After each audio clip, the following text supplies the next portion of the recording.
Not the first time that the first petitioner is making such allegations about judges. He did so in 2023 about your sister, Lady Justice Esther Maina. In the letter addressed to the Deputy Registrar, and I refer you to paragraph 10, he insinuated, in paragraph 10, he says the lightning speed with which the Kirogoya file was grabbed and directions issued seems like a well-orchestrated plan to trample on the rights of the petitioner. They made allegations against the Deputy Chief Justice. In the same letter, they have asked an investigation be done in which they insinuate the conduct of the Deputy Chief Justice, the Chief Justice, so that, my lords, they have made allegations about 6 judges. Your Lordship, I'm constrained to interject. My learned friend and my very good friend, Mr. Mushemi, is alluding to going to talk about some grounds which he says were before the Senate, but which were dismissed. So, no. That is not correct. Ground number 4, to correct my learned friend, was supported by 51 senators out of 67.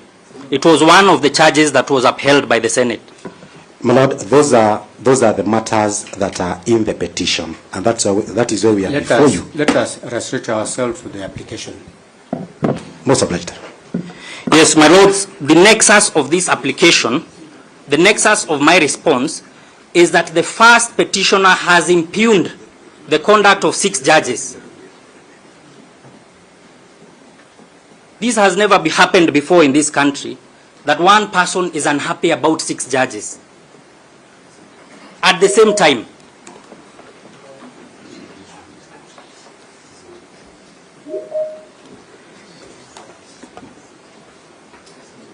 my lords, you have been treated this afternoon to issues of bias.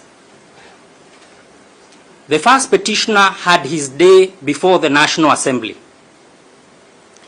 In that house, 282 members of Parliament voted to impeach him. Out of those 282 members, a majority of them were from his own party, United Democratic Alliance, where he is the deputy party leader. They were not biased against him. The matter went to the Senate. 53 senators, a majority of them from his own party, voted to impeach him. He did not raise the issue of bias.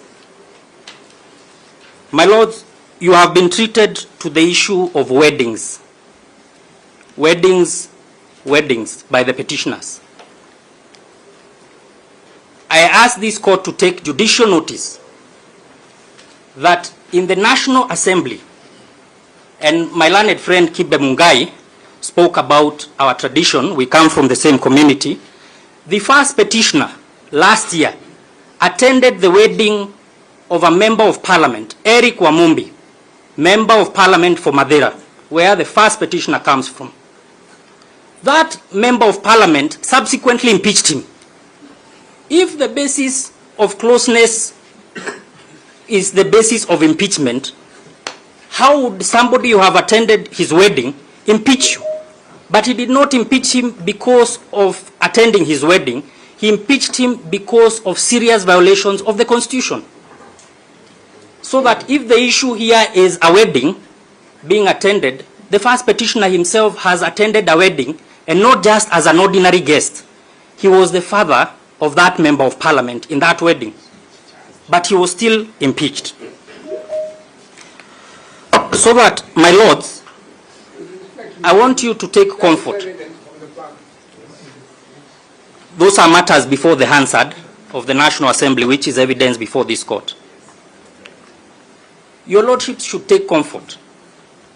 The first petitioner in the National Assembly, he impugned institutions, In the Senate, he impugned the Ethics and Anti-Corruption Commission, the National Intelligence Service. He has now impugned the conduct of IEBC. He has now impugned the conduct of the National Assembly. He has impugned the conduct of the Senate. He has impugned the conduct of the executive. So which institution does he have faith in this country?